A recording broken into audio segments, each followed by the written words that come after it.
할렐루야.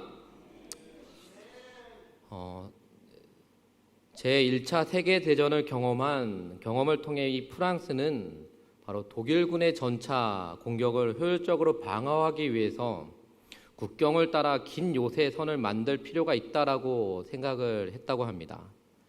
이에 북서부 벨기에 국경에서 남동부 스위스 국경에 이르는 약 760km라고 이렇게 얘기하면 원래는 반응이 있어야 되는데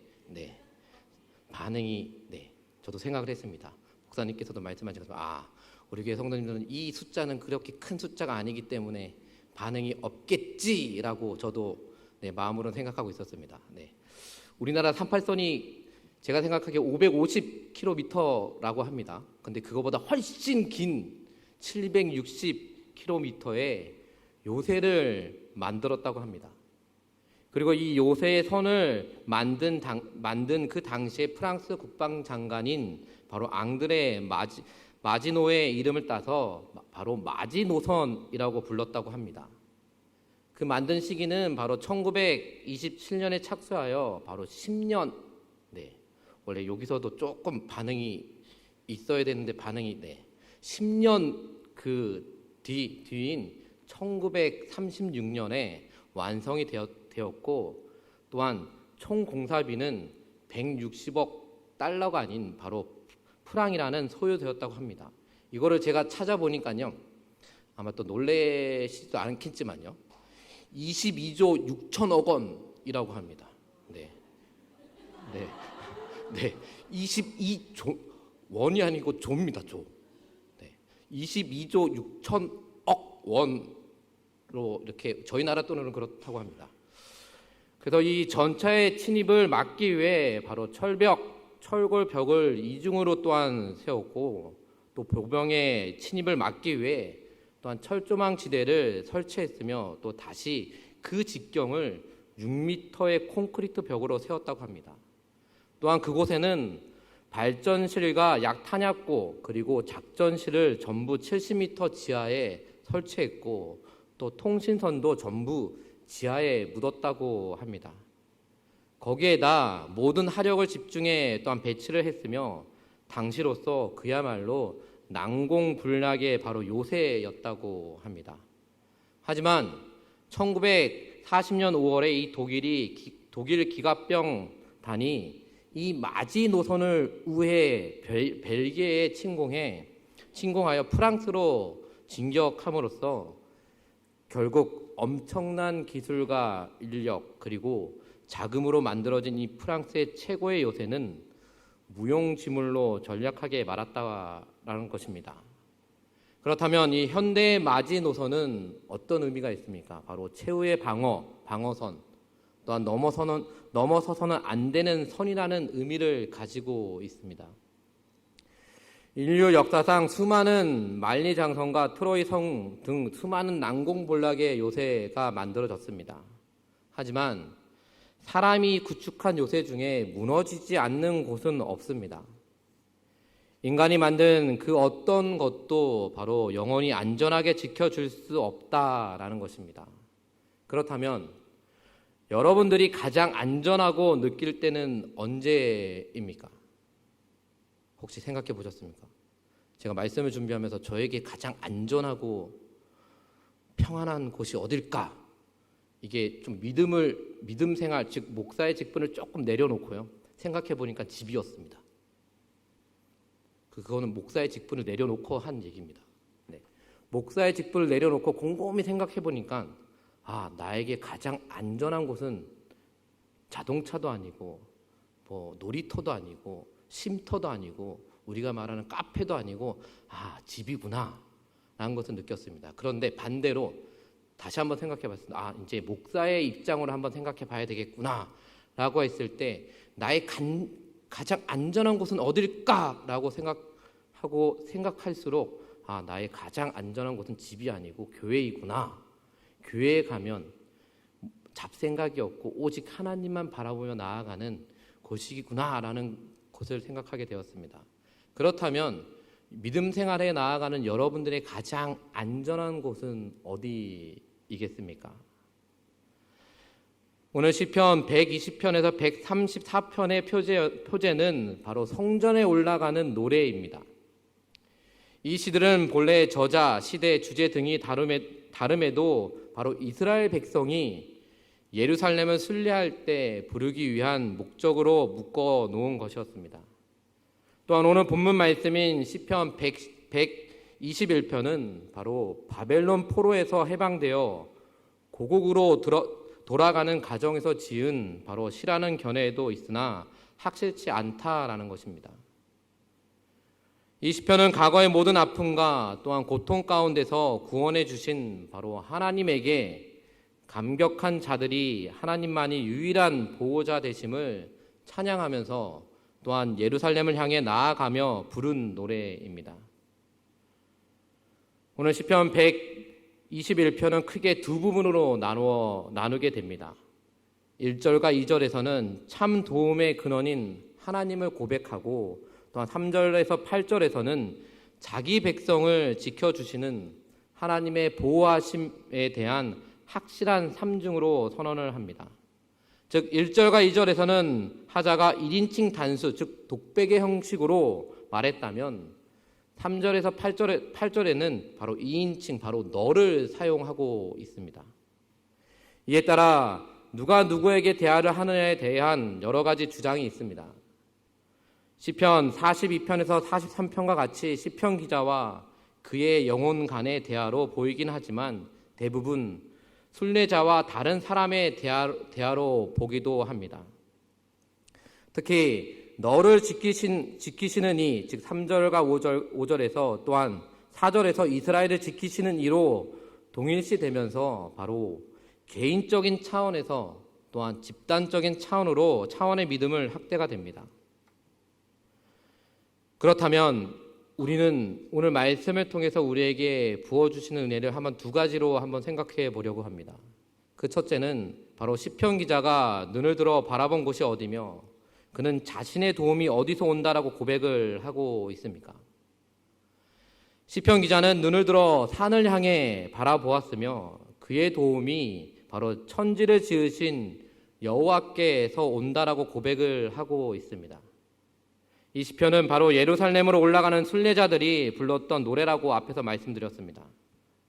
즉 나의 도움이 어디서 올까라는 이 표현으로 미루어 보아 이 시편 기자는 현재 누군가의 도움이 필요할 상황임을 알 수가 있습니다. 그는 또한 산을 향해 눈을 들겠다라고 고백을 합니다. 이 산은 개역개정에서는 단수로 번역되었지만 이 원어인 히브리어에는 바로 복수형으로 해석이 됩니다. 따라서 이 시편 기자가 바라보는 산이 어떤 산인지에 대해 여러 해석이 있습니다. 즉 어떤 학자는 바로 순례자의 집에서부터 예루살렘으로 향하는 그 길 중에 있는 산들을 가리킨다라고 주장하고 또한 어떤 학자들은 고대에는 높은 산에 산당이 짓고 제사 드리는 경우가 많았기에 나의 도움이 어디에서 올까? 이런 질문에 노래하는 것은 바로 산당에 있는 신들 가운데 어떤 신이 참으로 나를 보호하시는 신인가를 묻는 것이라고 또한 주장을 하는 학자들도 있습니다. 즉 대부분 학자들은 하나님의 임재, 즉 상징인 성전에 있는 시온산으로 보고 있습니다. 내가 눈을 들리라는 간절히 바라보라는 라는 뜻으로 세상을 바라보고 소망하던 것을 버리고 즉 영원한 도움이 되시는 하나님만을 바라보겠다라는 뜻이 있는 것입니다. 즉 시편 기자는 여호와 하나님을 천지를 지으신 분으로 고백을 합니다. 즉 순례의 길에서 여러 이방 성소를 보면서 오직 주님만이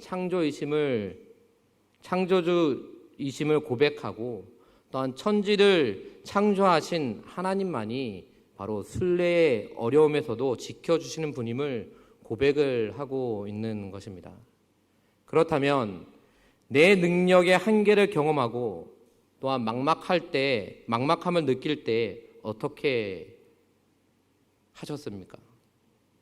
또한 하나님보다 문제가 크게 보일 때 우리는 어떻게 해야 하겠습니까? 즉 여러분들이 신앙생활을 하면서 이 질문, 즉 내 능력의 한계를 경험하고 막막함을 느낄 때 우리는 어떻게 나아가고 있었습니까? 또한 하나님보다 문제가 크게 보일 때 우리는 어떤 믿음을 가지고 나아갔습니까? 이것을 저에게 한번 제 자신에게 질문을 한번 해봤습니다. 하나님, 제가 하나님을 믿으면서 나아갈 때, 그러나 쭉 힘들고 어려울 때, 내가 정말 나의 체력에 한계가 느꼈을 때 저는 무엇을 바라보았습니까? 또한 하나님보다 더 문제가 크게 보일 때 저는 어떤 모습으로 나아갔습니까? 제가 지난번에도 제 가장 큰 아픔은 저희 큰딸의 그 아픔이었습니다. 그럴 때 저는 하나님을 바라보지 못하고 이 아이를 어떻게 하면 빨리 치료를 받을 수 있는 병원으로 데리고 갈까라고 생각하면서 세상적인 것을 조금 바라보았습니다. 그러고 나서 수술을 다 치르고 나서 곰곰이 생각하면서 하나님 앞에 좀 회개하며 나아갔습니다. 하나님, 제가 이럴 때 제 한계점을 느꼈을 때 하나님을 온전히 바라보며 나아가야 되는데 그러지 못하고 세상 것을 바라보고 어떻게 하면 세상 것을 통해서 이 아이를 고칠 수 있을까? 라는 것을 생각하며 나아갔던 것을 해결을 했습니다. 여러분들 마찬가지로 여러분들의 한계점을 느꼈을 때 우리는 잘 알고는 있지만도 하나님을 온전히 바라보지 못합니다. 왜 그럴까요? 믿음이 약해서요? 믿음이 강한 성도라 할지라도 나의 한계점이 느껴질 때 우리는 하나님만 온전히 바라보며 나아가야 된다는 걸 잘 알고는 있지만도 그러지 못하고 세상 것에 빠져들게 됩니다.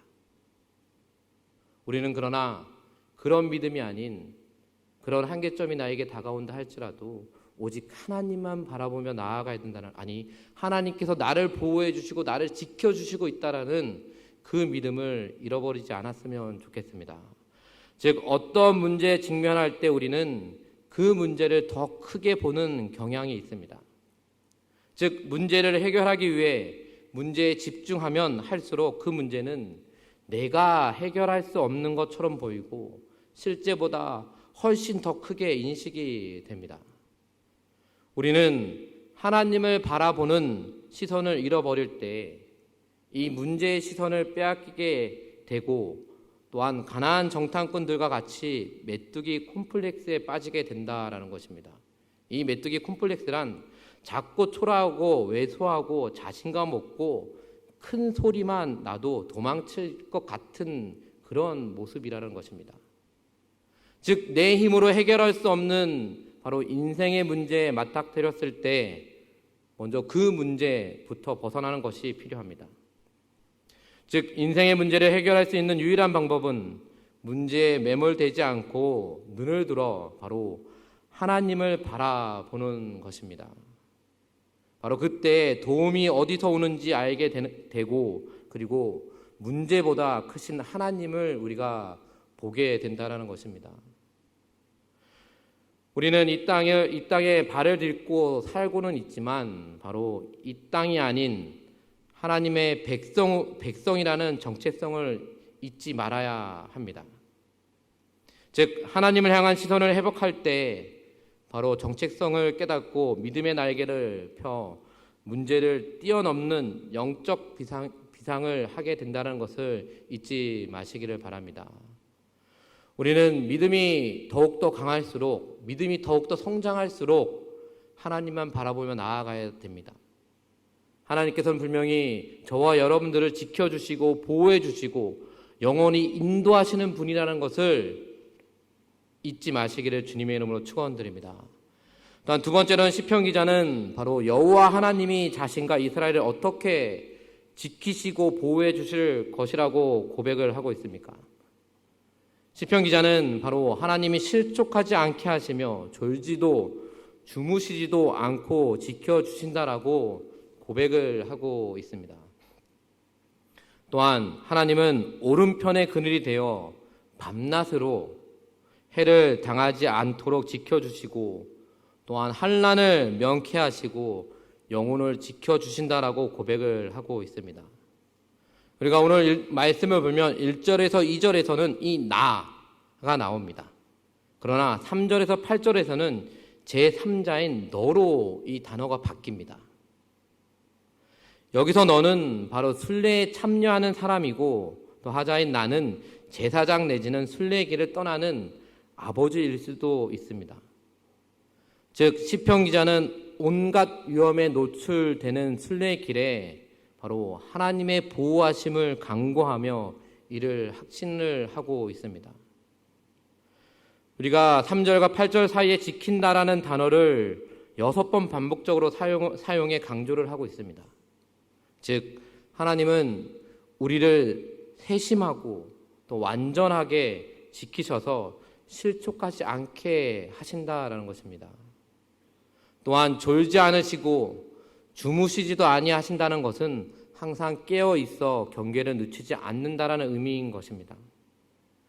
즉 하나님은 항상 하나님의 백성을 보호하시며 또 우리의 우편에 그늘 되어 주신다라는 것을 우리는 알아야 합니다. 성경에서 우편은 강하고 능력 있는 것을 상징합니다. 5절의 이 그늘은 해로운 것을 막아주는 바로 심과 보호에 대한 은유적인 표현입니다. 또한 6절에서 시편 기자는 이 순례의 어려움을 낮의 해와 밤을 달로 포괄적으로 표현을 하고 있습니다.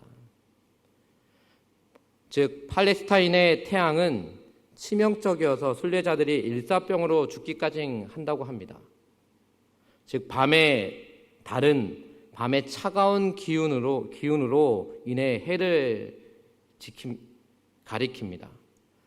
즉 시편 기자는 하나님이 모든 환난에서 또한 지금부터 영원까지 지키신 분임을 고백을 하고 있습니다. 또 8절 말씀에 너의 출입은 바로 여행의 출발과 기항 혹은 성전을 떠남과 성전으로 다시 옴 아니면 내가 하는 모든 일을 뜻하는 것입니다. 즉 여러분들이 믿음 생활을 하면서 위기 상황에서 바로 하나님의 특별한 보호하심을 혹시 경험한 적이 있습니까? 그 경험을 통해서 우리는 하나님을 어떤 하나님으로 받아들이셨습니까? 저는 하나님의 특별한 경험은 바로 저희 큰딸의 치유였습니다. 그것을 통해서 온전한 하나님이 우리 가정 또 나의 삶 가운데 함께하고 있다는 것을 다시 한번 느끼고 또 하나님 앞에 온전히 나아갔습니다. 여러분들에게도 그런 경험이 있었습니까? 그런 경험을 통해서 하나님이 나의 삶뿐만 아니라 우리의 가정과 우리의 가족들을 위해 늘 함께하고 있다는 것을 혹시 경험을 하고 있습니까? 인생이라는 여정에는 늘 위험이 도사리고 있습니다. 언제 어디서 무슨 일을 만날지도 모릅니다. 그래서 사람들은 평생 불안해하며 일어나지 않는 미래의 일을 대비하는데 많은 힘을 쏟습니다. 그러나 철저히 준비한다고 해도 우리는 늘 예상하지 못한 일을 만나게 될 때가 너무나도 많습니다.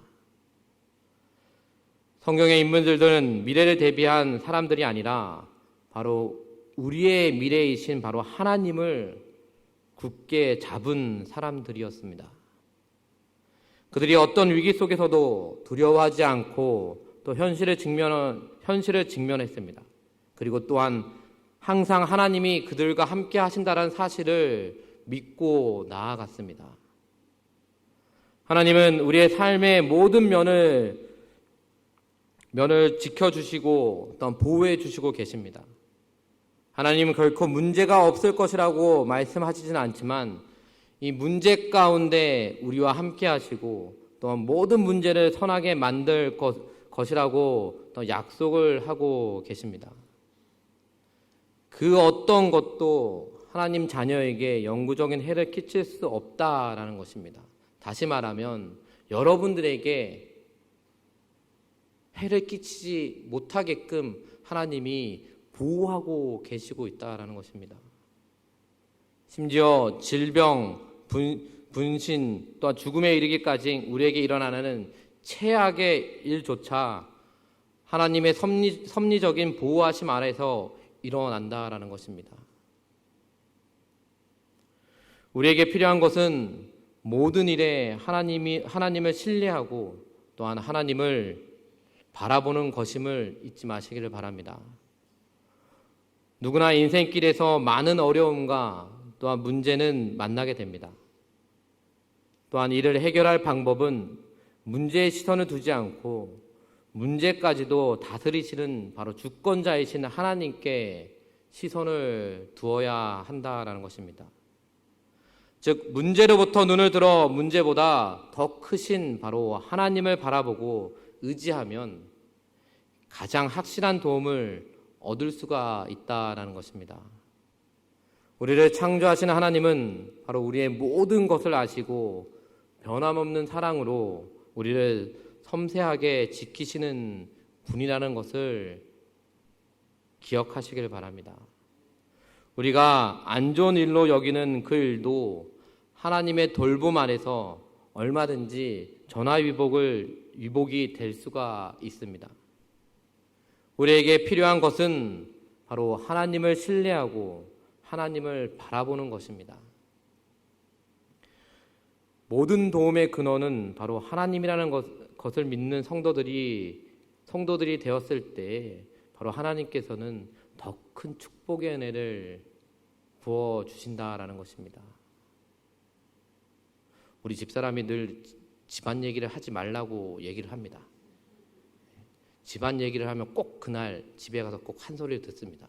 왜 굳이 그런 얘기를 해갖고 왜 집안 망신을 주냐고 막 그럽니다. 그러나 우리 큰딸을 통해서 저 역시도 하나님의 그 보호하심을 다시 느끼게 되었습니다. 또한 말씀을 준비하면서도 그 무엇보다도 하나님께서 늘 남동아 내가 너를 보호하고 지켜주고 있다 라는 것을 다시 한번 깨닫게 되었습니다. 그와 마찬가지로 여러분들도 그런 믿음을 가지고 나아가시길 바랍니다. 하나님이 늘 여러분들을 보호해 주시고 여러분들을 늘 지켜주심을 통해서 여러분들이 가지고 있는 그 문제들을 다 하나님께서 아시고 하나님께서 좋은 방법으로 그 모든 것들을 다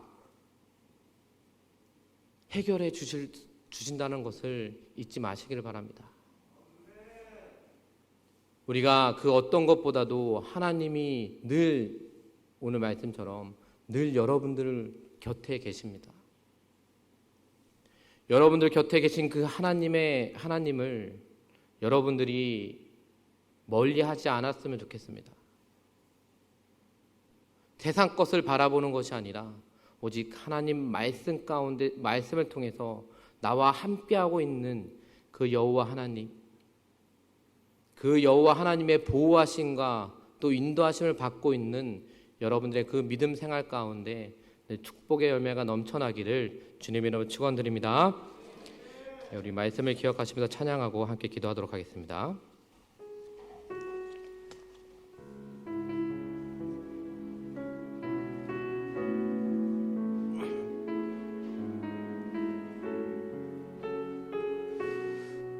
하나님은 너를 지키시는 자, 하나님은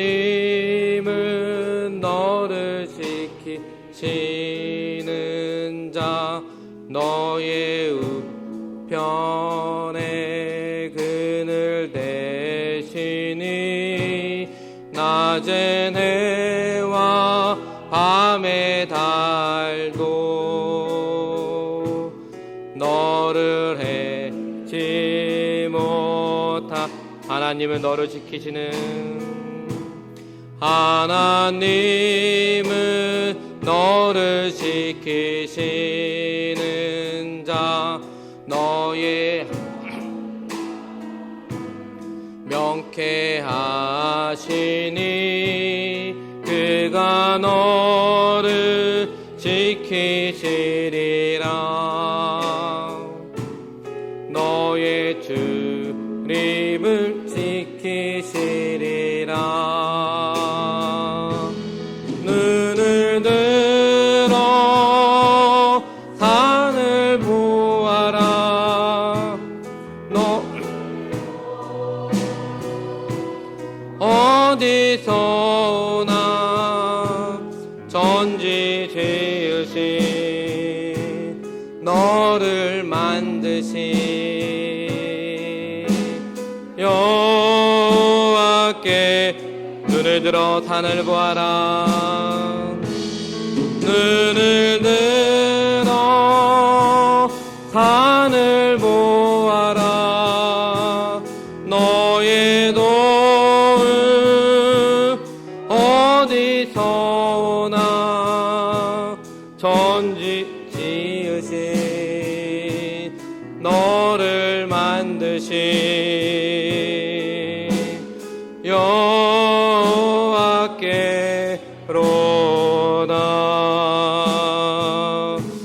하나님, 그렇습니다. 오직 하나님만이 우리의 참 도움이 되시고 또 하나님만이 우리를 지켜주시고 또 우리를 인도하시는 분이십니다. 우리의 삶이 괴롭고 힘들 때 눈을 들어 천지를 지으시는 하나님을 바라보게 하시옵소서. 우리를 또한 세밀하게 지켜주시며 보호하시는 하나님의 그 선한 손길을 기억하고 또 평안을 누리는 삶을 살게 해달라고 우리 주여 한번 심각게 기도하겠습니다.